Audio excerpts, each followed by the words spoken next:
Hello दोस्तों, मेरा नाम है भूपेंद्र। आप देख रहे हैं लक्ष्य इंस्टीट्यूट। आज की इस क्लास में हम कवर करेंगे व्हाट इज एन एटम।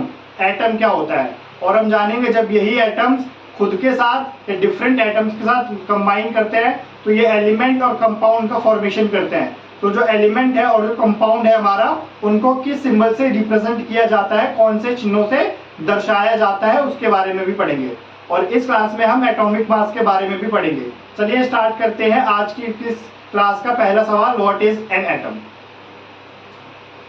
तो सबसे पहला सवाल जो हमारे दिमाग में आता है वो है व्हाट इज एन एटम। एक एटम होता क्या है आखिरकार। तो एटम की डेफिनेशन कुछ इस तरीके से है, atoms are the building blocks of matter. तो जो हमारे एटम्स होते हैं वो बिल्डिंग ब्लॉक्स ऑफ मैटर है। मतलब जो भी चीज इस यूनिवर्स में एग्जिस्ट करती है वो सारी की सारी चीजें किससे मिलकर बनी हुई है, एटम से मिलकर बनी हुई है। इसके लिए हमने एग्जांपल लिए, दो example.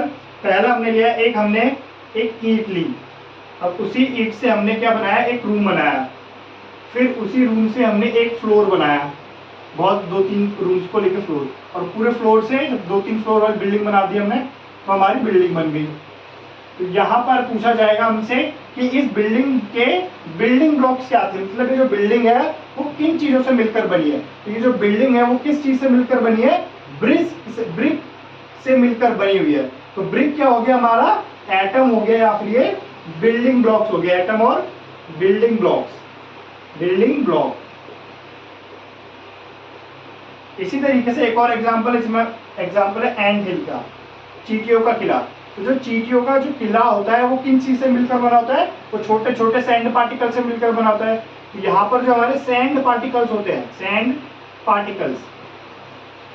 Particles are the building blocks, are building blocks of matter of ant hill. चींटियों को किला के बिल्डिंग ब्लॉक्स क्या होते हैं, सैंड पार्टिकल्स होते हैं। तो ये था एटम के बारे में कि एटम होता क्या है। तो एटम क्या है, atom is the building block of matter. मतलब एटम से ही जितनी भी चीजें हम इस यूनिवर्स में देखते हैं वो सारी की सारी चीजें क्या है, इन्हीं एटम से मिलकर बनी हुई है। अब हम जानेंगे कि इन्हीं एटम्स को कौन से सिंबल से या कौन से चिन्ह से दर्शाया जाता है, रिप्रेजेंट किया जाता है। आई होप आप सबने इसको उतार लिया होगा।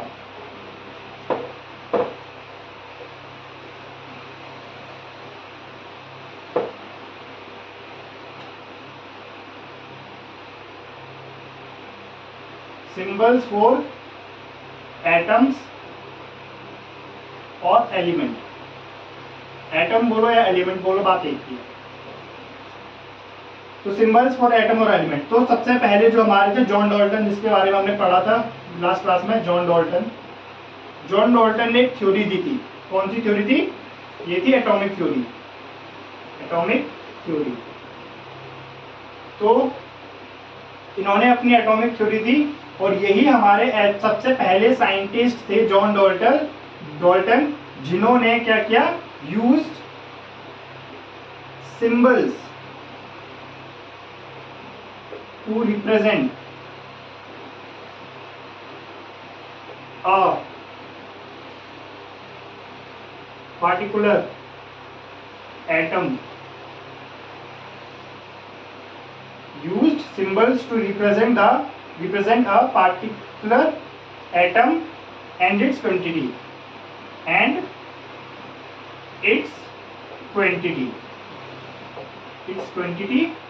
too। जो हमारा जॉन डाल्टन थे, उन्होंने सबसे पहले साइंटिस्ट थे जिन्होंने एटम्स को रिप्रेजेंट करने के लिए कुछ सिंबल्स का इस्तेमाल किया। और उन सिंबल्स के साथ उन्होंने इस बात का भी ध्यान रखा कि एटम्स की क्वांटिटी कितनी है। तो जब भी इन्होंने कोई भी किसी भी एलिमेंट को, किसी भी एटम को किसी भी सिंबल से रिप्रेजेंट किया तो उसके साथ उसकी क्वांटिटी को भी स्पेसिफाई किया कि उसकी क्वांटिटी कितनी है। तो यूजुअली अगर हम हाइड्रोजन का सिंबल देखें, यहाँ पे हाइड्रोजन,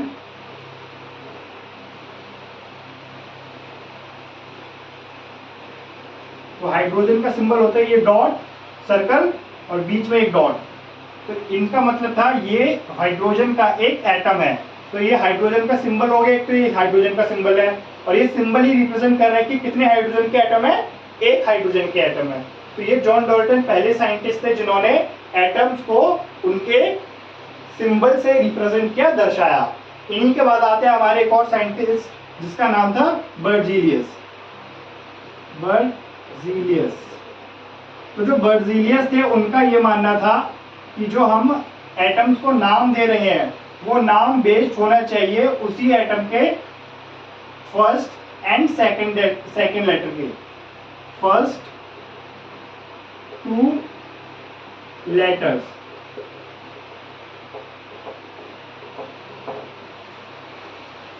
तो बर्जीलियस का मानना ये था कि हम एटम्स को या एलिमेंट को उनके सिंबल्स द्वारा रिप्रेजेंट करेंगे और जो सिंबल हम चूज करेंगे वो डिपेंड करेगा कि वो उसको किसने खोजा, कहां से खोजा, और उसमें फर्स्ट 2 लेटर्स यूज होंगे। मतलब पहले एक लेटर हो जाएगा, जैसे कि सपोज करो कॉपर है।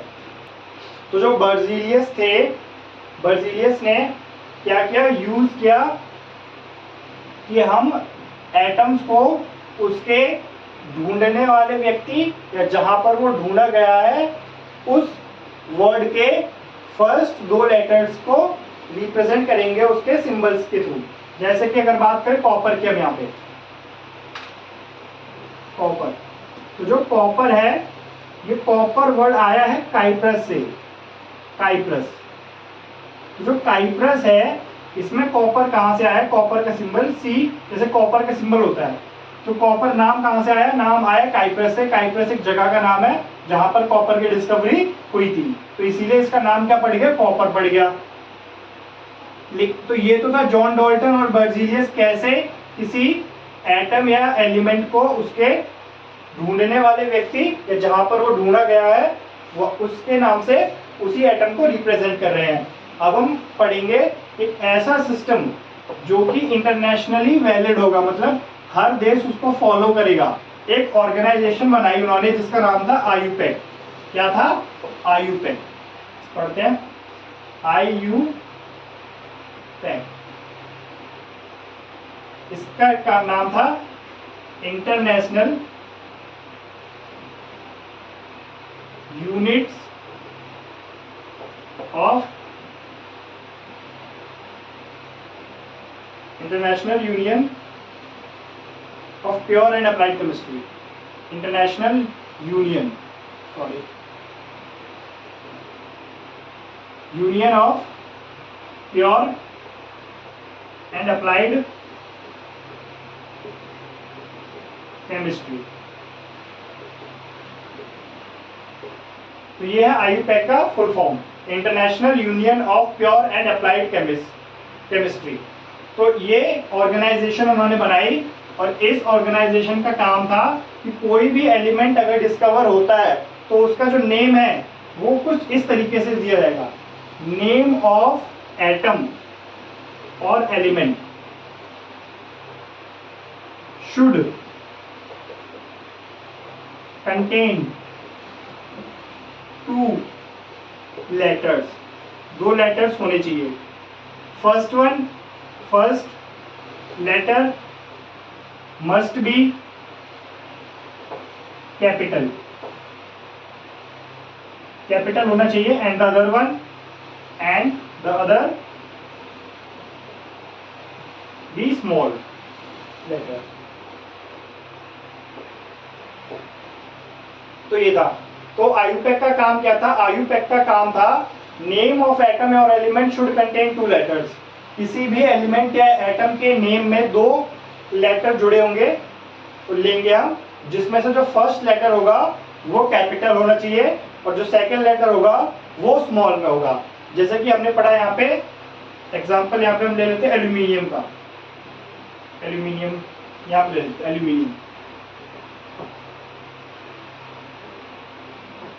एल्यूमिनियम। जो एल्यूमिनियम का सिंबल है वो है AL। ए कहां से आया, फर्स्ट वर्ड जो कि कैपिटल लेटर में लिखना है और दूसरा वर्ड आया L। जो कि स्मॉल में लिखना है। तो Al क्या हो गया, इसका सिंबल हो गया। इसी तरीके से कॉपर है, कॉपर आया था काइपर से, लेकिन जब कॉपर का सिंबल हम लिखते हैं तो कॉपर को Cu से रिप्रेजेंट करते हैं। तो इसमें जो कॉपर जो C है वो कहाँ से आया, ये पहला वर्ड कैपिटल होना चाहिए और दूसरा वर्ड स्मॉल में होना चाहिए, स्मॉल लेटर में होना चाहिए। तो symbols of some elements are formed from the first letter of the name and a letter appearing in the name. Examples are chlorine, zinc, ये सब कुछ examples और दे रखे हैं उन्होंने, कुछ example दे रखे हैं जैसे एल्यूमिनियम का Al है, आर्गन का Ar है, बेरियम का Ba है, बोरोन का B है, ब्रोमीन का Br है, कैल्शियम का Ca है, कार्बन का C है, क्लोरीन का Cl है, कोबाल्ट का Co है, कॉपर का Cu है, फ्लोरीन का F है, गोल्ड का Au है, हाइड्रोजन का H है, आयोडीन का I है, आयरन का Fe है, लेड का Pb है, मैग्नीशियम का Mg है, नियॉन का Ne है, नाइट्रोजन का N है, ऑक्सीजन का O, पोटेशियम का K, सिलिकॉन का Si, सिल्वर का Ag, सोडियम का Na, सल्फर का S, यूरेनियम का U, जिंक का Zn। ये कुछ एटम्स थे, एलिमेंट्स थे जिनको हमने इनके सिंबल्स द्वारा रिप्रेजेंट किया। कुछ जगहों पर आयुपेक से पहले, जब आयुपेक ऑर्गेनाइजेशन नहीं बनी थी, तब कुछ ऐसे साइंटिस्ट थे जिन्होंने नाम उनको बेच दिया, उनकी ग्रीक लैंग्वेज से उन्होंने वर्ड्स उठाए। जैसे कि अगर बात करें हम सोडियम की, सोडियम, तो जो सोडियम है, सोडियम का सिंबल होता है Na। अब सोडियम वर्ड जो है ये उठाया गया है यहाँ से, इसका सिंबल जो है वो यहाँ से उठाया गया, नेट्रियम, नेट्रियम, नेट्रियम से Na उठाया इन्होंने। नेट्रियम क्या है, जर्मन लैंग्वेज में सोडियम को नेट्रियम कहा जाता है। इसी तरीके से जो पोटेशियम है, पोटेशियम, पोटेशियम का K है, तो इसको लिया गया केलियम से, केलियम, यहाँ से केलियम से इसको उठाया गया K, और केलियम से फास्फोरस पोटेशियम को केलियम कहा जाता था इसकी ग्रीक लैंग्वेज में। तो कुछ नेम्स उन्होंने ग्रीक लैंग्वेज से भी उठाए हैं। तो अभी तक हमने पढ़ा कि हम एटम्स और एलिमेंट को उनके सिंबल से रिप्रेजेंट करने वाले पहले साइंटिस्ट थे जॉन डाल्टन। फिर उसके बाद आया बर्जीलियस। बर्जीलियस ने सजेस्ट किया कि हम क्या करें, हम एटम के या एलिमेंट के सिंबल को उसके खोजने वाले व्यक्ति या जहां पर वो पाया गया है उसके फर्स्ट दो लेटर से क्या करें, रिप्रेजेंट करें। तो बाद में आयुपेक आया, और उससे पहले एक और चीज आई जो उनका ये भी तो मानना था बर्जीलियस के बाद कि कुछ ऐसे एलिमेंट भी थे जिनका सिंबल उनकी ग्रीक लैंग्वेज से लिया गया था। मीन्स जैसे सोडियम है, तो सोडियम को उसकी ग्रीक लैंग्वेज में कहा जाता था नेट्रियम, नेट्रियम से उन्होंने Na लिया। इसी तरह पोटेशियम को केलियम कहा जाता था, तो केलियम से K ले लिया उन्होंने। तो कुछ ऐसे भी किया उन्होंने। और फिर बाद में आया IUPAC, international union of pure and applied chemistry. तो ये एक ऑर्गेनाइजेशन थी, इंटरनेशनल ऑर्गेनाइजेशन थी, जिसका काम था कि अगर कोई भी नया एटम या एलिमेंट डिस्कवर होता है तो उसका नाम होगा बेस्ड ऑन उसका जो सिंबल होगा वो बेस्ड होगा उसके दो लेटर्स पे। फर्स्ट लेटर जो होगा वो कैपिटल लेटर होगा और जो सेकंड लेटर होगा वो एक स्मॉल लेटर होगा। तो ये थे इसके बारे में। अब हम पढ़ेंगे, और जो मैंने अभी आपको एग्जांपल्स बताए, कुछ जो मैंने अभी रीड किए, कुछ एग्जाम्पल इसके एटम्स और एलिमेंट्स के सिंबल्स, वो आपको लर्न करने ही करने हैं। जैसे जैसे आप इस चैप्टर में आगे बढ़ते जाओगे आप उनको धीरे धीरे मेमोराइज कर लोगे। ये नहीं कि आप उसको रट्टा लगाने के लिए बैठ जाए कि चलो आज इसको खत्म ही करके उठेंगे, ऐसा नहीं करना है। करना क्या है, आप धीरे धीरे चैप्टर को पढ़िए, धीरे धीरे आपके सिंबल्स आपके दिमाग में छप जाएंगे धीरे धीरे। तो ये साइकिल चलने दीजिए। एटॉमिक मास, इसका मतलब है मास ऑफ एन एटम, एक एटम का मास। एक एटम का मास मतलब अब यहाँ पर हमें एक एटम का मास निकालना है। तो एटम जो हमारा होता है ये इनफाइनाइटली स्मॉल होते हैं। मींस इसको हम कह सकते हैं इनकी जो एटम्स का साइज होता है ये वेरी वेरी स्मॉल होता है, very small, very very small. ये इतने छोटे होते हैं कि अगर हम मिलियंस ऑफ एटम्स लें और उनको एक के ऊपर एक रखते जाएं इस पैटर्न में, तो जो जब हम 1 मिलियन एटम्स को इस तरीके से रख देंगे तो जो उसकी थिकनेस होगी वो हम पढ़ रही, जो हम अपनी बुक एनसीईआरटी पढ़ रहे हैं उसके एक पेज की थिकनेस के बराबर थिकनेस हो पाएगी जब हम 1 मिलियन एटम्स को उनके एक के ऊपर एक स्टैक करते जाए। तो ये बहुत बहुत छोटे होते हैं। अगर ये इतने छोटे होते तो हमें इनको पढ़ने की जरूरत ही क्यों है? इतने छोटे हैं तो इसको हम नाम इग्नोर भी तो कर सकते हैं, लेकिन इग्नोर इसीलिए नहीं कर सकते क्योंकि जितनी भी चीजें हम इस यूनिवर्स में पाते हैं, होल ऑफ द जो यूनिवर्स ही है ये खुद एटम से मिलकर बनी हुई है, तो इसीलिए इसके बारे में पढ़ना हमारा अब और भी जरूरी हो जाता है। तो साइंटिस्ट जब जॉन डाल्टन ने अपनी एटॉमिक थ्योरी दी, उन्होंने एटॉमिक थ्योरी में अपने कुछ पॉस्टुलेट्स दिए, 6 पॉस्टुलेट्स थे टोटल आई गेस, तो वो हमने पढ़े थे। तो जब उन्होंने ये थ्योरी दे दी, फिर साइंटिस्ट के सामने एक नया चैलेंज आया कि अब हम इसके एटॉमिक मास के बारे में भी बात करनी पड़ेगी। मतलब अब हम एक एटम के मास के बारे में बात करेंगे कि एक एटम का मास हम कैसे निकाल सकते हैं। तो एटम जो होता है वो बहुत बहुत ही ज्यादा स्मॉल होता है, इसलिए हम इसका इंडिविजुअली तो मास निकाल ही नहीं सकते कि एक एटम उठाया उसको वेइंग मशीन पर रखा और हमने कैलकुलेट कर लिया उसका मास हो गया। ये उतना आसान नहीं है क्योंकि एटम्स क्या बहुत बहुत ही छोटे होते हैं, हम उनको काउंट ही नहीं कर सकते। तो इसीलिए उन्होंने एक मेथड यूज किया जिसका नाम था relative atomic mass. Relative atomic mass, हम एटम का इंडिविजुअली मास नहीं निकाल सकते कि हमने एक एटम उठाया उसको वेइंग मशीन पर रखा और हमने बेमेजर कर लिया कि उस एटम का वेट कितना है, क्योंकि ये बहुत बहुत छोटे होते हैं जिनको काउंट करना भी मुश्किल है। जितना इसको तो हम इलेक्ट्रॉन माइक्रोस्कोप की मदद से इनके स्ट्रक्चर्स देख पाते हैं, तो इनको काउंट करना तो बहुत ही डिफिकल्ट दूर की बात है। हम एक एटम्स को दूसरे एटम से अलग करके भी नहीं कर सकते कि हमने 2 एटम्स हैं, 2 एटम जुड़े हुए हैं, उनको हमने अलग किया, उनको वेइंग मशीन पर रखा और वे कर दिया, तो ये पॉसिबल ही नहीं है। इसलिए हमने एक नया कंसेप्ट यूज करा जिसका नाम है relative atomic mass. Relative atomic mass में हम करते क्या है, हमने एक रेफरेंस एग्जांपल से समझते हैं इसको। हमने रेफरेंस में लिया कार्बन मोनोऑक्साइड। क्या लिया? Carbon monoxide. Carbon monoxide, carbon monoxide में क्या होता है, इसका फॉर्मूला होता है CO। अब कार्बन कितनी है 12 और ऑक्सीजन कितना है 16 ग्राम, मतलब 12 gram of carbon react with 16 gram of oxygen. अगर इसको 3 से काटें, ये 4 बार में, मतलब 4 से काटें तो ये 3 बार में और ये 4 बार में जाएगा। इसका मतलब है 3 grams of carbon react with 4 gram of oxygen. तो इसका मतलब है कि अगर हम बात करें कार्बन, तो जो कार्बन है वो 4/3 मास ऑफ ऑक्सीजन से क्या कर रही है, रिएक्ट कर रही है। मतलब इसका जो मास है वो 4/3 मास ऑफ ऑक्सीजन एटम के बराबर है। तो इसका रिलेटिव एटॉमिक मास निकाला हमने।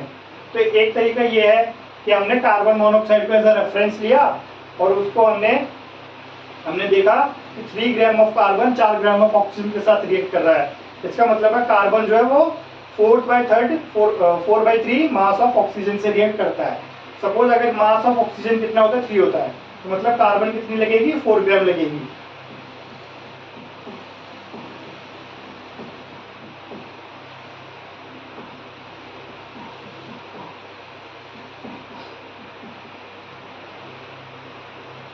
या फिर हम इसको ऐसे भी लिख सकते हैं कि 3/4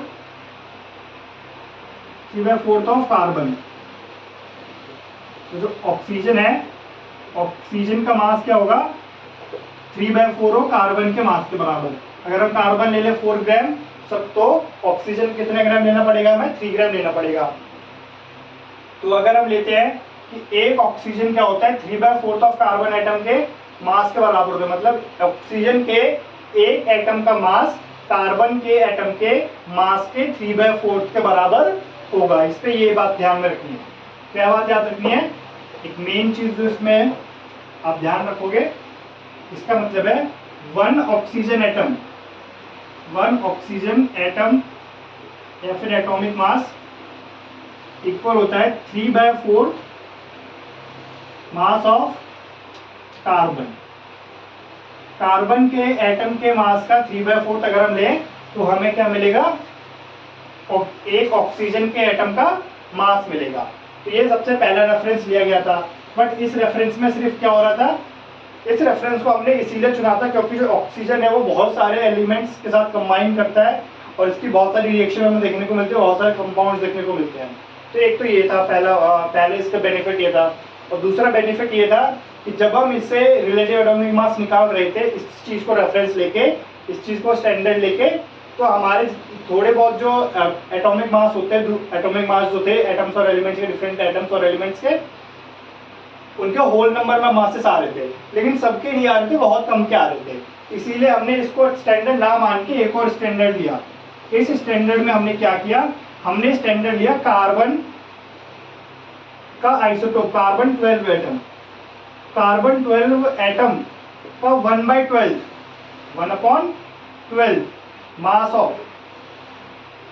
मास ऑफ कार्बन 12 एटम का मतलब कार्बन 12 के एक एटम का 1/12 मास बराबर होता है 1 AMU के बराबर। और यहाँ पे 1 AMU क्या है, एटॉमिक मास यूनिट, जिसको आज की लैंग्वेज में यू कहते हैं, यू से रिप्रेजेंट करते हैं, जिसका नाम है यूनिफाइड मास। तो जो हमने अभी जो हम यूज कर रहे हैं वो ये वाला स्टैंडर्ड यूज कर रहे हैं। इस स्टैंडर्ड में क्या है, ये स्टैंडर्ड कहता है कि जो 1 AMU होता है या 1 U होता है वो बराबर होता है कार्बन 12 के एक एटम के मास का 1/12 बराबर 1 AMU होता है। तो अगर किसी भी मैंने अगर लिख दिया 4 AMU, तो 4 AMU का मतलब है कि जो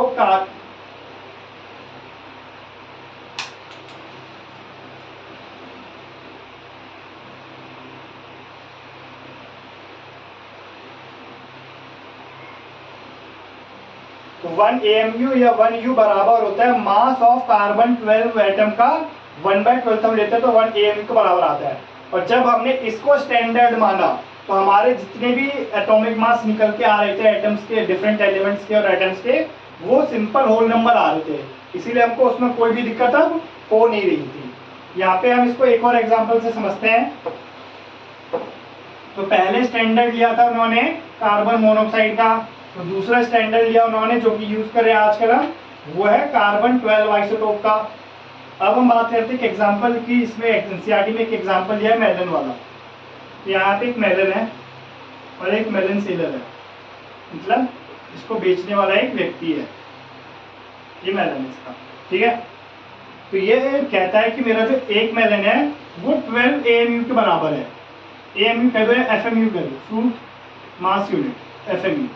और फिर उसने क्या किया, इसी मेलन के 12 इक्वल पीसेस कर दिए। क्या कर दिए, 12 इक्वल पीसेस कर दिए। 4 1 2 3 4 5 6 7 8 9 10 11 12, तो 12 पीसेस उन्हें कर दिए, 12 पीसेस कर दिए। तो 1 पीस कितने बराबर हो जाएगा, 1 पीस बराबर हो जाएगा 1 FMU के। और फिर ये क्या कर सकता है, इसी से 1 पीस से मेजर करके अपने ग्राहकों को मेलन बेच सकता है। तो यहाँ पर इसने मेलन को स्टैंडर्ड माना, तो उन्होंने बोला कि एक मेलन लिया जिसका यूनिट उन्होंने लिया 12 FMU, 12 FMU लिया, फ्रूट मास यूनिट। फिर उसी मेलन को उसने 12 पीसेस में डिवाइड कर दिया, तो उसका जो एक पीस था वो 1 FMU के बराबर आ रहा था। मतलब जब वो एक बैलेंस में अपना बैलेंस उसको कुछ इस तरीके से है,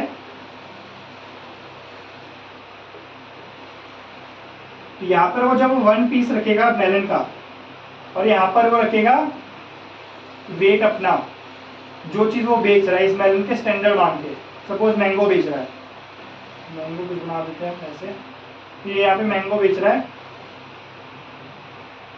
इसके पास वो जो वेट करने का सिस्टम होता है वो तो था नहीं, इसके पास मेलन था।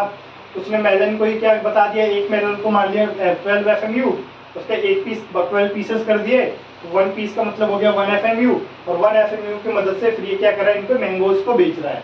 तो ये था इसका, इसने इसको स्टैंडर्ड माना, इसने एक मेलन को स्टैंडर्ड माना।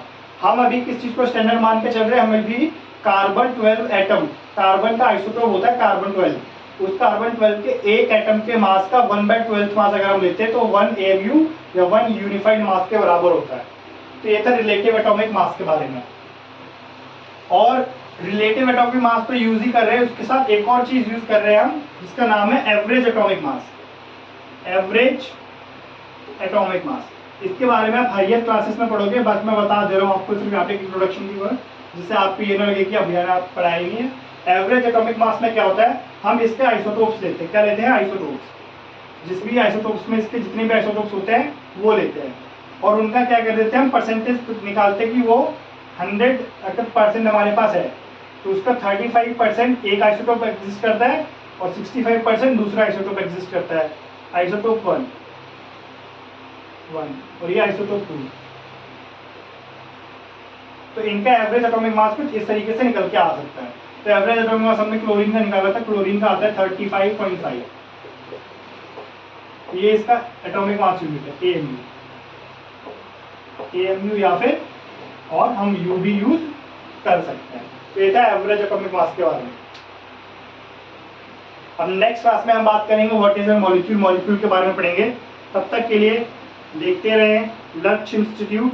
एंड अगर आपको वीडियोस पसंद आ रही हैं या अच्छी लग रही है तो वीडियो को लाइक कीजिए और अपने फ्रेंड्स के साथ इसको ज़्यादा से ज़्यादा शेयर कीजिए, जिससे कि हम और भी ग्रो कर सकें और अपनी इस जर्नी को कंटिन्यू रख सकें। तब तक के लिए और पढ़ते रहें।